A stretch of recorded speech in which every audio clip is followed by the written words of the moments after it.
All right, welcome everyone.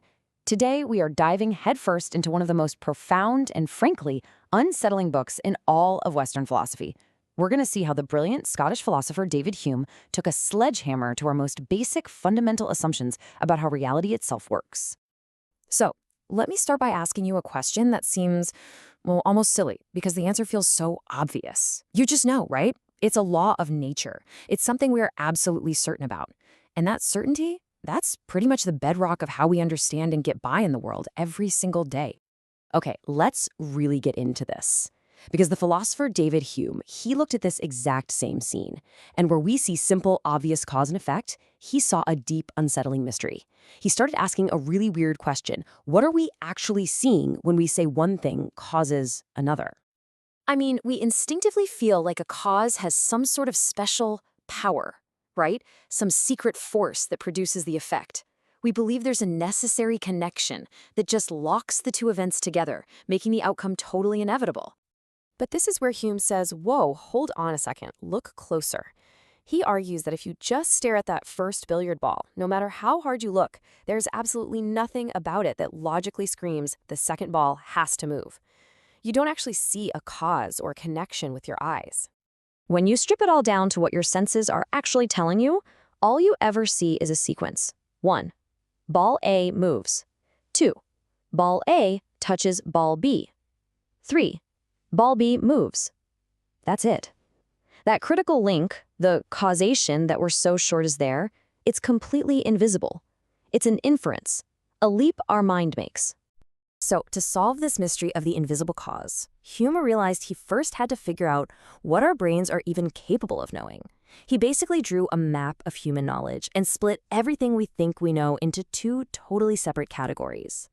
So on one side, you have relations of ideas. Think math, geometry, pure logic. 2 + 2 = 4 is always true, whether there are any objects in the universe or not. It's certain, but it doesn't actually tell us anything about the real world. Then, on the other side, you have matters of fact. This is everything else, all the stuff we learn about the world through our senses and experience. And here's the absolute kicker. Our entire understanding of reality, of how the world actually works, it all hinges on this one single relationship. The reason we expect the sun to rise tomorrow, the reason we expect bread to nourish us, it is all based on our belief in cause and effect. And this, of course, leads Hume to the next, even deeper question. If our whole knowledge of the world is built on this one idea, what is the idea itself built on? Where does our belief in cause and effect actually come from? Is it logic, or is it something else? And Hume's answer is surprisingly simple. It's just experience. We don't figure out that fire is hot through some fancy philosophical proof. We know fire is hot because we've been burned before. We expect the billiard ball to move because we've just seen it happen over and over and over again. It's not logic. It's just observation. But this is where things get really weird. To trust our past experiences, we have to assume that the future is going to be like the past. Okay, fair enough. But why should we believe that? Well, our only reason is that in the past, the future has always been like the past. See the problem? We're using past experience to justify our faith in past experience. It's completely circular reasoning. So, after showing that pure reason can't be our guide here, Hume pulls back the curtain to reveal the true source of our rock-solid belief in cause and effect. And his solution? It isn't logical at all. It's psychological. He argues it has nothing to do with logic. Our belief in causation is just the product of a powerful mental mechanism that works on autopilot totally beneath the surface of our conscious thoughts. It is, simply put, a habit of the mind. Think about it.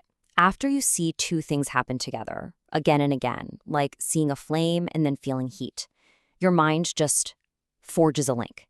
It develops this powerful, non-rational expectation. So the next time you see a flame, your mind just automatically jumps to the idea of heat, without even thinking about it. And this, right here, is the radical, mind-blowing core of Hume's argument. That necessary connection that we feel so strongly between a cause and an effect, it isn't actually out there in the world, in the billiard balls.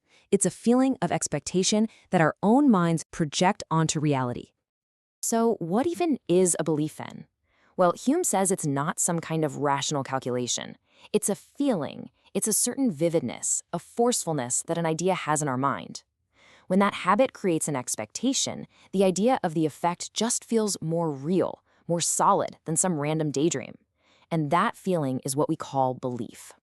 Okay, so if this connection is really just in our heads, what does that do to the actual definition of a cause? Well, as you can imagine, Hume's insight completely redefines this fundamental concept of science and everyday life. I mean, normally we think of a cause as having some kind of active power, some oomph to make something happen, right? We see it as a force that brings about a change in the world. But Hume just throws all of that out the window. For him, a cause is just an event that is regularly followed by another event. That's it. All that talk about power and force and production, it's gone. It's replaced by just constant conjunction and the mental habit that follows from it. So, how does this radical new way of thinking hold up in the real world? Well, Hume decides to put it to the ultimate test. He applies this framework to one of the most challenging topics imaginable: reports of miracles. First, he defines a miracle as simply a violation of a law of nature. And what are the laws of nature? According to his system, they're just our conclusions based on the absolute strongest evidence we could ever have, a firm and unalterable experience repeated over and over throughout all of history. This leads Hume to his famous test. To believe a miracle story, he says, you have to weigh two possibilities and decide which one is more unbelievable: that a law of nature was actually broken, or that the person telling you the story is somehow mistaken. So it becomes a battle of evidence. In one corner, you have the laws of nature, backed by uniform, absolute, unalterable experience. We have a mountain of evidence that, for instance, people don't rise from the dead. And in the other corner, you have human testimony, which our own experience tells us is often unreliable, fallible, and sometimes just plain wrong. For Hume, it's not even a contest. The evidence for the laws of nature will always, always outweigh the flimsy evidence for a miracle. And this leaves us with a final, really provocative question. If our entire understanding of the world is built on this psychological habit, this non-rational expectation that the future will be like the past, what does that mean for anything truly new or extraordinary? It really forces us to confront the profound and maybe even uncomfortable limits of our own understanding.